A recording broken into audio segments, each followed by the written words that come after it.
C'est au-delà même de la légalité. Il y a plusieurs associations marocaines d'ailleurs qui veulent porter plainte et qui parlent d'un crime politique aujourd'hui, si effectivement c'est avéré, et si l'affaire a été étouffée. Oui, vous avez raison, mais il y a toute une tradition culturelle qui est en ce pays, pour ces pays du Maghreb, qui ont nourri les fantasmes d'un certain nombre d'écrivains dont on ne sait même pas s'ils sont passés à l'acte ou pas.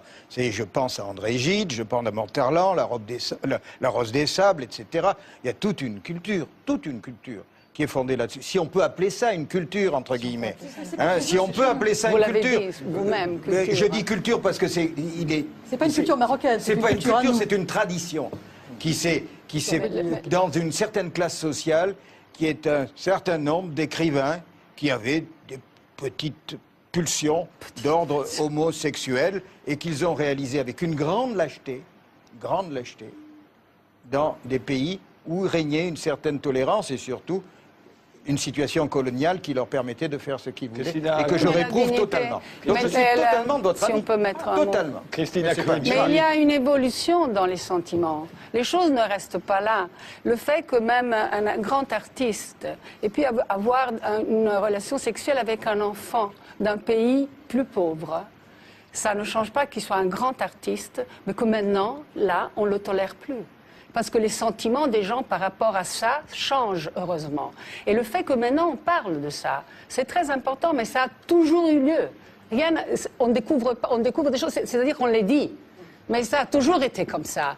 Et le fait d'avoir du tourisme sexuel dans les pays plus pauvres et d'aller chercher les enfants, c'est quelque chose qui se faisait. Moi, j'aime pas, je pense qu'on peut le dire librement. Moi, je pense, par exemple, que la modernité, c'est aussi le fait de regarder ces choses-là, de les analyser, de les comprendre et de les raconter aussi. Et ça, c'est nouveau. Et c'est très important. Ce que vous faites ici, ça s'est passé pendant des mois en Italie. Et on a essayé de comprendre ça. Parce que c'était vraiment quelque chose qui sortait devant les yeux de tout le monde. Et même la situation des femmes aussi. C'était très important de pouvoir en parler. Mais moi, je pense que j'adore André Gide. C'est un très grand écrivain, comme j'adore d'autres écrivains qui ont utilisé l'enfance sur ça. Mais là, moi, je juge que ça va pas. Oui, aujourd'hui, je juge que ça va pas. Je veux le dire. Mais André Gide aurait été en désaccord total avec tout ce que vous dites. Mais moi, je m'en fous complètement. Excusez-moi, je m'en fous complètement.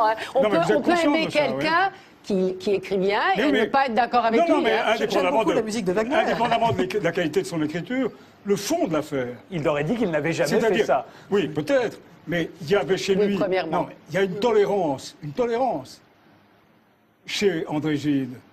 Mais moi, je parle d'enfants. Je parle d'enfants. Je parle de mineurs, d'enfants. Non, c'est important, ça. Je parle de tolérance en général. La tolérance est quelque chose qui, en ce moment, est en train de disparaître totalement. Et vous parlez des événements récents, comme s'ils avaient libéré une situation bloquée jusque-là. Mais il y a plus de 20 ans que le tourisme sexuel est réprimé très sévèrement, très durement, impitoyablement. Bien sûr. Mais moi, je pense que... Moi, je ne suis pas un juge. Vous nous parlez de... Il faut comprendre les choses, il ne faut pas le juger. Vous nous parlez de la beauté du monde et de la beauté du sexe. Mais concrètement, en acte, que faites-vous? Que faites-vous sinon brandir sans cesse le bâton de la morale? Mais oui, que faites-vous? Sur les enfants, la beauté du sexe sur les enfants. Mais qui vient écoutez, je pensais que le débat était très arriéré en Italie, je m'aperçois. Aujourd'hui, oserait revendiquer, je vous en prie, le sexe avec les enfants, je vous en prie. Ce sujet-là est un sujet qu'on ne peut plus aborder aujourd'hui. Plus personne n'ose parler de la sexualité des enfants. Mais il n'a pas parlé de ça, j'ai mal entendu. C'était sur les jeunes ou quoi? Non, mais vous êtes... Non, j'ai entendu ça. On interdirait Pinocchio aujourd'hui. Il y a une espèce de chape de plomb qui tombe, comme ça, qui tombe de boucles blondes, n'est-ce pas, sur l'ensemble de la société, qui vient interdire tous les comportements un peu différents, un peu anormaux. Mais bien sûr, et alors là, chaque fois, on revient à la pédophilie. La pédophilie est un sujet qui est maintenant totalement interdit. C'est politiquement correct. Vous ne pouvez plus dire un mot sur ce sujet. Pourquoi pas? Sans être diabolisé. Il faut en parler. Moi, je pense qu'il faut en parler, au contraire. Ah bon? Oui, je pense. Et comment en parler alors? Sans dire que c'est... En disant quoi? En disant que en tous disant... ceux qui sont attirés par les enfants sont des criminels, qu'il faut mettre en prison ad vitam aeternam? Bah oui, c'est ça ce qu'il faut dire? Non. Quand il passe à l'âge. Vous avez un système de parler qui est très autoritaire. Qui? Vous. Oui. Donc, qui ne laisse pas l'autre. Qui ne laisse pas l'autre. C'est chacun son tour, mais dans la vous en liberté priez. C'est un de ses... système autoritaire au service de la liberté. Qui en a besoin? C'est vous qui le dites. La forme, les mots qu'on utilise est en relation très stricte avec ce qu'on dit. Vous ne faites que prôner le mensonge, enfin. Jacques de Guibon. Je suis assez stupéfait par le cynisme de Maître Lévy. Je trouve que vous êtes vous faites le défenseur d'un genre d'ancien régime.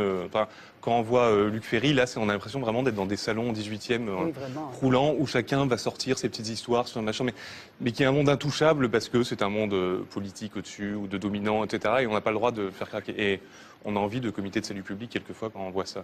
Et je trouve que quand vous dites on n'a plus le droit de parler de la pédophilie, vous êtes je pense dans quelque chose d'assez scandaleux, parce que quand vous dites on n'a pas le droit d'en parler, c'est-à-dire qu'on n'a pas le droit de faire l'apologie de la pédophilie. On a l'impression que c'est ça que vous dites Exactement. quand vous parlez. Parce qu'on parle de la pédophilie tous les journées pour la condamner. Donc vous, si vous dites qu'on n'en parle pas, c'est que vous voudriez qu'on en parle d'une autre manière, en fait, je pense. Et je pense que la pédophilie est condamnée fortement